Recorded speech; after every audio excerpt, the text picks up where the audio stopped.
I'm Melisa Idris. Welcome to Consider This. This is the show where we want you to consider and then reconsider what you know of the news of the day. Now, this World Refugee Day, let's pause to recognize a staggering truth. Globally, over 120 million people are forcibly displaced. That's 1 in every 67 individuals worldwide. This is the highest number ever recorded.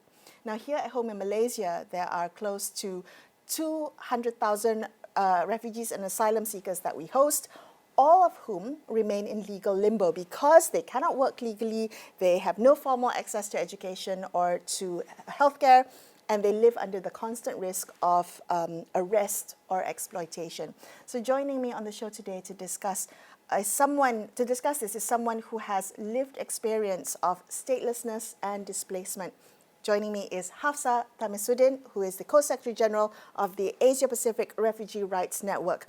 APRRN or APRRN is the only region-wide network of refugee-led initiatives in the Asia Pacific, and they're working with and for refugees. Thank you so much for being on the show with me, Hafsar. I appreciate your time. You bring all this kind of both professional experience as well as lived reality or deeply personal insights into refugee advocacy. And I wanted to begin there, if I may. Yes. Can you share a little bit about how your lived experience has shaped your approach to refugee rights advocacy? So it's just very different than how others will approach refugee issue from the theoretical lens and then framework lens and policy lens without actually living in it. So when you actually live in it, you just know all the difficulties and challenges that you have to go through because of some policy and legislation well not recognized, convention or refugee rights or any human rights. So it's not theoretical. No, right? it's just, on top of theoretical thing, if you have lived experience, it's so real and it is really informing the advocacy and the work that you do. And also along the way, as a refugee, and if you live under all these different oppressions and injustice, you then slowly also learn a lot of wisdom. If you don't choose not to be bitter about it, people will inevitably become very bitter and frustrated and angry. Why me? What did I do?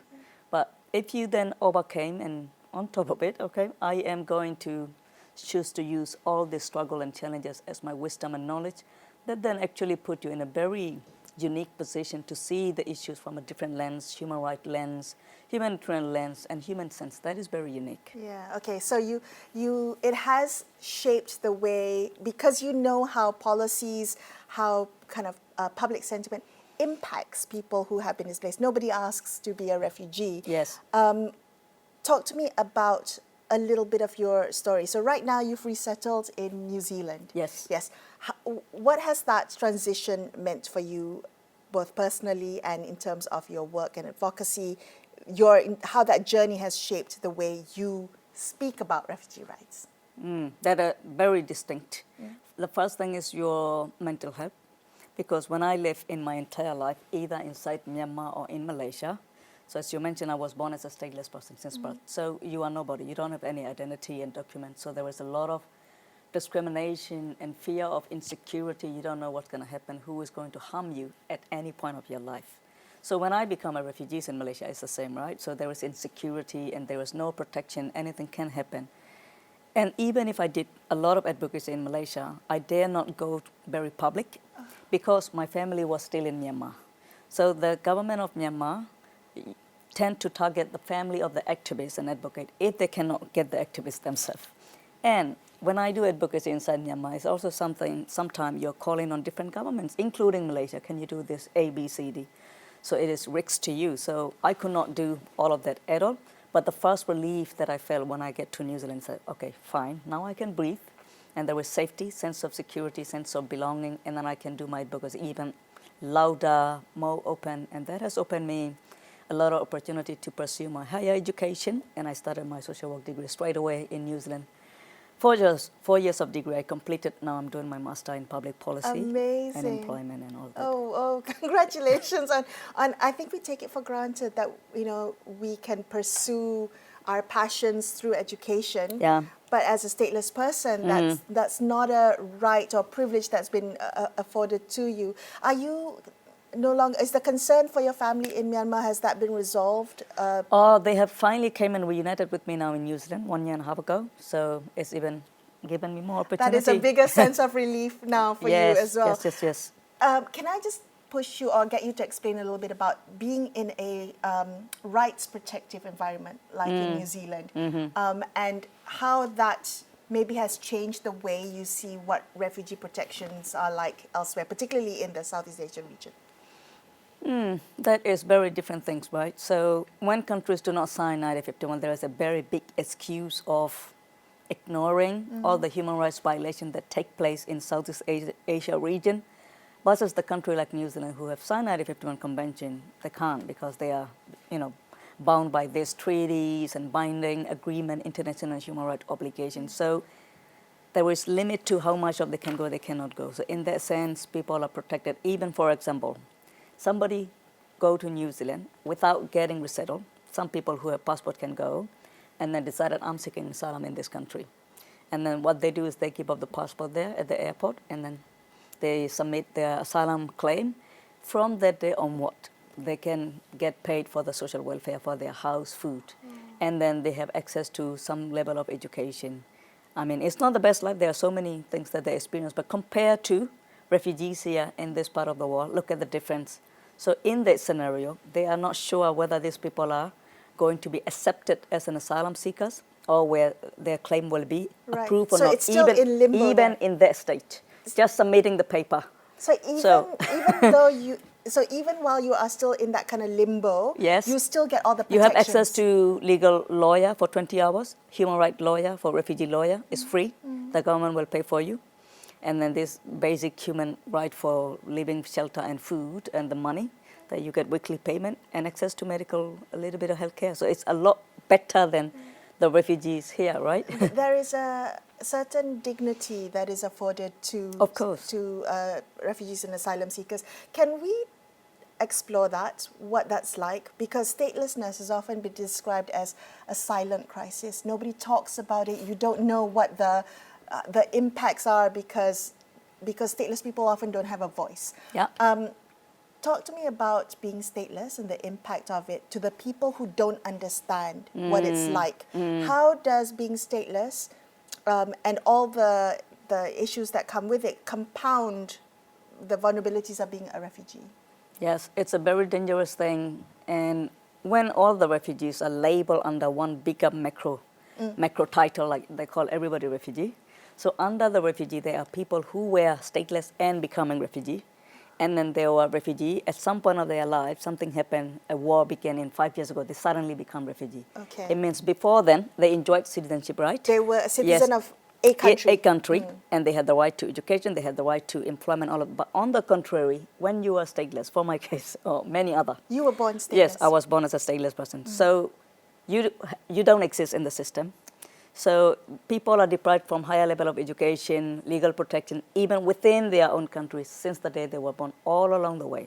So their level of deprivation from basic human right is the next level compared to those others who might have enjoyed their human right before all this something comes up in their life and that causes them to be become displaced. So it is a very distinction.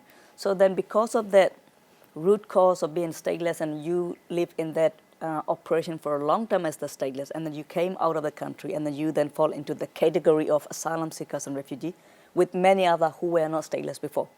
And then the system and the refugee response for everybody is the same, right? That framework and that response doesn't work for some stateless people because they are yet to explore themselves. They are yet to find for access to education. They are yet to understand the world because the way how we live in their country is you are not allowed to travel from one village to another village overnight. You need a travel document for that travel permit from the government within your own state, within your own towns, from one town to another. So that is the next level of operation, right? So you never hold an ID and no higher education. Even if you go to uni, they will not, even if they give you a certificate, they will not recognize. And then they will not invite you for the graduation. Nobody will employ you because you are stateless. So it is the next level. So we should not take it lightly for the stateless and refugee. They have different needs. They require different level of support, the refugee response framework needs to be incorporated, the needs for the stateless people as Can I well. ask you what that needs to be incorporated? I mean, Malaysia doesn't even have a national refugee response framework. One has been promised for the longest time. But if as you say, it should be also inclusive for stateless persons, what should it include?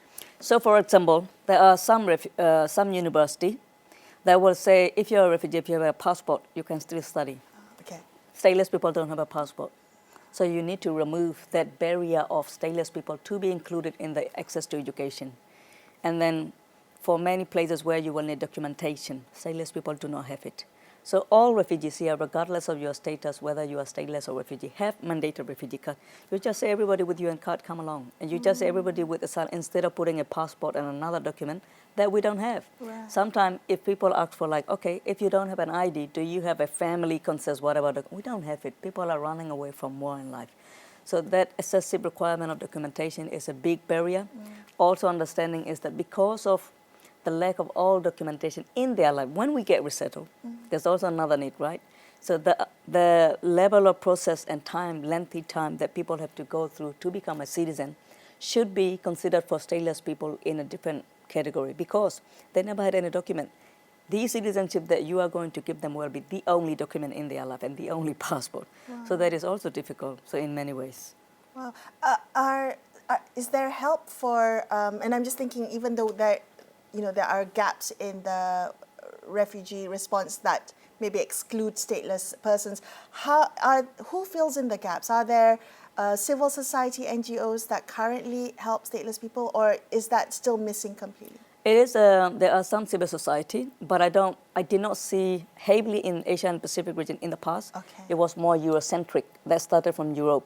Now it's expanding to here. I mean, the first one good example was in 2014 February. They did the World Statelessness Conference, the second one in Kuala Lumpur, which was a great thing. And we're like, well, people are on the ground, go there. Do not call us to Netherlands or Geneva. Oh, wow. So that happened. Okay. So there was some shift happening. In the past, there wasn't much, but still the kind of changes that actually made by the civil society on the stateless people are still a lot more to be done. So what about your organization? So APRRN, or Asia Pacific Refugee Rights Network, what are you trying to address? What gaps are you trying to make sure that your organization fills or seeks to address? So what we do is a lot of advocacy, right? Majority of it is. When we do advocacy, we try not to be exclusive of statelessness. And then when we advocate for Myanmar refugee, and including Rohingya, we are also advocating for the stateless people. And when we do a press release, when we meet with the government people on permanent mission in different parts of the world, or if we go to Geneva for stakeholder meeting, we definitely highlight there is the different needs for the stateless community plus refugee and the refugees. So in our advocacy, we always incorporate that elements of non-inclusive. Right. For LGBTQ+, for example, there was another minority on top of being refugee, and then a minority because of their statelessness status. So we try to be as inclusive as possible. Do you think there is a level of awareness has increased? Because you're absolutely right. Sometimes we put this blanket cover of refugee for anyone who is forcibly displaced without realizing the intersectionalities of each individual's circumstances. Yeah. Do you think that's been increased, that level of awareness, or are people still saying or looking at refugees as this one homogeneous group of people? Well, compared to 15 years ago. You've been doing this for a while, haven't you? 15 or 20 years ago, okay. It has moved. It has. But there was a lot more to be done. And then there was also coming from the, how do I call it, the lack of curiosity from the public and then from the people, because some people just do it for the sake of job, right? It's a job. What do you mean lack of curiosity? Lack of curiosity is wanting to know, willing to know more. Okay, now we're talking about refugees. What are the diversity within the refugee community? Yeah. What are the intersectionality within the refugee communities, right? So digging deeper. That people do not know. There was ignorance. Also in Myanmar, there are many different ethnic groups that require different types of approaches. Yes, because after the coup, many people escaped from Myanmar. Then people were like, oh, all Myanmar refugees. But then the cases of Rohingya, the operation began, I don't know, 7 decades ago, nobody knows. And then if you put everyone under the same label of all refugees from Myanmar, it is definitely going to be comprehensive, need-based, and practical response. You need a different response for them. So I think in a lot of ways there is a lot of curiosity need to be there, and education. And forget about refugees and stateless.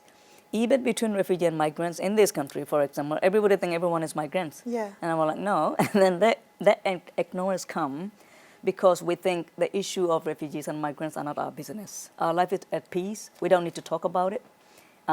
It's not none of our business. But the reality is, whatever impact that refugees and migrants is going to have is also going to impact the wider society. Yeah.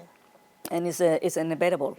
Like, for example, we have this young generation, a lost generation of younger people without access to education, refugees, and in different countries like Bangladesh, Thailand, and Malaysia. So these younger children has witnessed the massive atrocities in their life, lost their parents, and a lot of harassment and oppression. They have so much of anger and frustration and pain. If we don't give them a platform, the barriers, including Malaysia, we have signed CRC, right, Convention for the Rights of the Children. Yeah. If we don't allow them to get to access to education, how are they going to cope with this pain and transform this pain into wisdom and then utilize it for the greater cause and contribute to the society? What is going to happen is that this lost generation, one day, they might feel like, I cannot cope with this pain anymore. And then that might even push them to do something terrible. And they might think, no one is caring about us. We will take our future in our own hand, and that might be something terrible. And then people will blame them. Look, these people are terrorists. And we never talk about what are all these contributing factors that push these younger people to this extreme, right? So it's our ignorance is going to affecting our wider society. Yeah. So we should never think about, oh, this group is not our business, this is our business. Well, I think it goes more than just that as well. So it's not just kind of the community saying, well, this isn't this, or national saying, this is not our community, is not our problem, we shouldn't really care about them. It also goes regionally, right? Yeah. I mean, refugee issues are often seen as a national problem. Yes. You deal with this in your own country. Yes. It's not a regional problem. And we see that with ASEAN as well. A lot. Because you are kind of the Asia-Pacific Refugee Rights Network, you look at it from a regional basis. Do you see these countries operating in silos, and what would you like them rather to do? They do, a lot. I mean, I travel also to Global North, right? So every time I go, Asian and Pacific refugee issue is close to my heart. And even if they're talking about other refugee crises in that part of the world, I will always raise hand and talk about, may I know such and such, what kind of measure are you taking for the refugee and displacement issue in Asian and Pacific region? So their response will be, we have very limited resources and we have enough refugee crisis in this Global North. Our question to you, Hafsar, will be, what is ASEAN doing? And then I do not honestly have a very good answer for them. Oh dear. And again, also through my work and advocacy and my paid work, I travel to Indonesia, Thailand, and Malaysia, and engage with different government. And one thing that I find it very fascinating is that there is a lack of communication. If we do analysis of this is what Malaysia is doing, Thailand is doing, Indonesia will be, really? Well, of course. But they don't know. And no. And then I'm like, would you like APRRN to coordinate a meeting between you guys? Well, oh, that will be good. That is one thing. And the other thing is there is this forum called ASEAN Dialogue on Forced Displacement. Okay. That has been conducted for now, it's almost 12 years now. So in that forum, they invite usually different government representatives, including Malaysia, Indonesia, Bangladesh, all this. And then in that room, the people who come from those government representatives, their focus is to face the how do you call it, to save the face. It's you're like, you don't want your country's reputation to be affected. Oh, I so see. They are in the room. Why I know, the first 11 of this forum, nobody with lived experience was sitting in the forum. Only on the 12th one, I was invited as the only one with lived experience in the forum, right? So the forum has government representatives, civil society reps, and NGOs, no lived experience. So that's when I saw, okay, even before we discuss and talk about your regional refugee protection, you are already prepared and are in the defensive mode of defending your nation reputation. And you are not willing to have an open and frank conversation. And how are you going to find solution together? I thank you so much for bringing this up, and I'm glad that you touched on this, because I know that you often speak about this, the need for that power shift, right? Yeah. To move away from this tokenistic consultation to real, to listening to refugee voices, to stateless people's voices, having people with lived experience in the room, as you mentioned. How do you do that? What does it look like when we think about meaningful inclusion? Not just in terms of on paper, but in real practice. So you can't just say, I've spoken to someone within the community tick. No, what does it look like in practice? That is also a real danger, because sometimes, well, with my experience now, almost 20 years in this space, sometimes there are rooms that you sit, and these are very bureaucratic and diplomatic. You need to know the language used in that certain audience and participant in that round table. If you just randomly pick up a refugee on the road who have never been engaged in the advocacy forum and put it on the table, they have a lot of things to say very emotionally, but you have not trained them, prepped them how to be doing intervention, engaging all of that. It's a very dangerous thing. You can just say a puppet on the table and come and say, really grateful for the first time having me on the table, and then not head and then leave. That is very not meaningful. So what you need is, you need to bring and know the person who is good in which forum, whose expertise is in line with what, and then bring them and give them, allow them to speak and contribute. And even when you do your language of UN policy and government language, ask that person with lived experience sitting there, all the policy decision that we are making, is it making sense to you and your community? Is it actually what is happening on the ground reality? Because one thing that I do intentionally when I come in the region is that, you asked me just now before we came to the interview, what were you meeting? Yes. I always dedicate time to meet with the community on the ground. I always dedicate, even if in an hour or two, it's my quality time. I sit with a refugee, just chat. It's about everything. What is the detention happening? What is the ground reality, medical access, people suffering, pain, everything. So that just gives me the analysis of what is actually happening, the trends from last month and this month. So last night I spent 2 hours with another refugee woman from African community, RLO's representative, and speak. So that is so important. Only they know what is happening on the ground. I cannot. I'm sitting in New Zealand, and I cannot claim that I understand how the refugees are living in the Bangladesh Cox's Bazar camp or in Malaysia. They are the one who knows. What I can do, if I cannot bring them with me, I can bring their voices here and everywhere where I go. So that is meaningful things to do. And also you need to know who, where, and what expertise they bring into the table. Can I ask you to maybe just share a little bit of your experience? So in 2016, Malaysia had this pilot project where they had Rohingya refugees work legally. And that project really struggled because officials said the take-up was low, so they deemed it a failure. Can you talk to me a little bit about how that was an example of the community themselves not being properly, meaningfully consulted?